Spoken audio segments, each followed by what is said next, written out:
It was late at night when my brother called me. His voice was tense, which was already a sign that something was wrong. "What's up?" I asked, worried. He began talking about his son, Lucas, who had been wandering around the house at night for weeks. That in itself was strange, but what was worse was that he frequently whispered things into the empty air. At first, my brother thought it was just a kid thing, maybe an imaginary friend or something like that. But Lucas wasn't the kind of kid who had imaginary friends, and his behavior was starting to get more disturbing. He avoided looking his parents in the eyes, and whenever they asked him about it, he always responded with a simple nothing. His evasive tone made my brother increasingly suspicious. One night, while Lucas was wandering through the house, my brother decided to quietly follow him. He saw Lucas standing in the hallway, staring at the blank white wall, whispering inaudible things.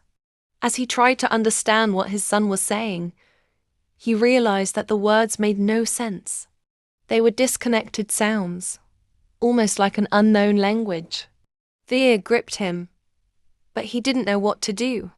The next day, when I visited them, my brother told me everything.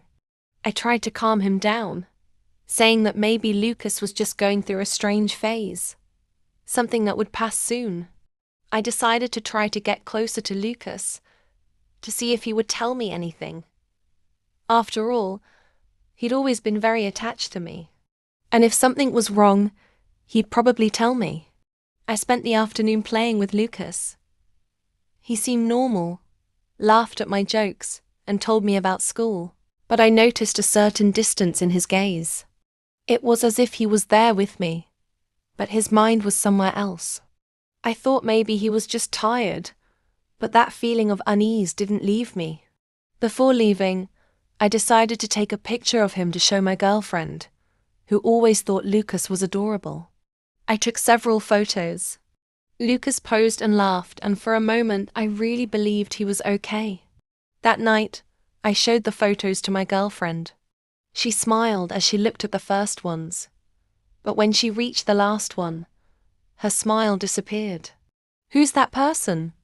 she asked, looking at me with a mix of confusion and fear. I laughed, thinking it was a joke. "Person? He was alone." She then showed me the photo, and my heart froze. Next to Lucas, there was a shadowy figure, almost indistinct but clearly there. It looked like a shadow, but with an almost human shape. There was no way it could be just a normal shadow, not with that kind of clarity. I couldn't understand it. No one was there when I took the picture. I stared at the image for several minutes, trying to find a logical explanation, but nothing made sense. Fear began to spread through my body, a feeling that something was terribly wrong. I immediately called my brother, but he didn't answer. I sent him a message, asking him to call me as soon as he could, but his response took a while. Meanwhile, my mind was racing, trying to process what that image meant. When my brother finally called back, I was somewhat desperate. I told him about the photo, and at first, he thought it was just an illusion, or a glitch in the image. It could be just a camera malfunction. "It happens," he said, trying to reassure me. But I knew it wasn't that. There was something in Lucas's expression in the photo, something I hadn't noticed before. A slight smile, as if he knew that figure was there. That night, I couldn't sleep. I kept looking at the photo over and over, trying to decipher what that figure was. It seemed to have a face, but it was distorted, as if it wasn't entirely human. Something told me that this wasn't just an image, but a real presence. I started to wonder if Lucas had seen this figure before, and if that was what he was whispering about at night. I decided that the next day, I would go to my brother's house and show him the photo in person. I wanted to see his reaction and maybe even Lucas's. But when I got there, something was different. The house seemed darker, as if the presence of that figure had permeated the place. My brother was pale, and Lucas was quieter than ever. It seemed like everyone there knew something I didn't. I showed the photo to my brother, and his expression immediately changed. He stayed silent for a long time, just staring at the image. When he finally spoke, his voice was trembling. This isn't possible, he said. I asked him what he meant by that, but he couldn't articulate a clear answer. He just kept repeating that it couldn't be real. Lucas, who was nearby, looked at the photo and, to my surprise, didn't seem scared. In fact, he looked at me and said, with the most natural tone in the world, "That's my friend." My heart raced. "Your friend?" I asked, trying to stay calm. Lucas nodded, still with that strange smile. "He comes to see me at night. He said he's going to take me to a better place." My brother panicked and started yelling at Lucas, begging him to stop saying those things. But Lucas kept smiling as if he knew something we didn't. I didn't know what to do. It was all too surreal.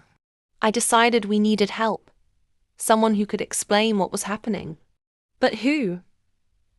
And how could we explain this to someone else? In the following days, Lucas became even more distant. He stopped talking to his parents and started spending more time alone in his room. My brother began to lose control, desperately trying to get some explanation from his son. But Lucas remained silent. The tension in the house was palpable, as if something terrible was about to happen. I continued visiting, trying to be there, but the feeling of helplessness was overwhelming. One night, while I was there, I heard Lucas talking to himself in his room. I approached the door, trying to hear what he was saying, and what I heard made my blood run cold. "I'm ready. I'm ready to go with you." I quickly entered the room, but Lucas was alone, sitting on the bed, staring at the window. When I asked him who he was talking to, he just smiled and said, "It's almost time." I didn't know how to react to that, and my brother was on the verge of a breakdown. We decided it might be best to take Lucas to a psychologist, someone who could understand what was happening in his mind. But something told me this wasn't just psychological. The night before the appointment, I got a desperate call from my brother. He was screaming, saying that Lucas had disappeared. I rushed to their house as fast as I could and found my brother collapsed on the living room floor. "He's gone. He's gone with him," he kept repeating, crying uncontrollably. I asked him what had happened, but he couldn't explain. We searched the entire house, the yard, every place Lucas could have been, but he was nowhere to be found. The window in his room was open, and the cold night wind was blowing in, but there was no sign of Lucas.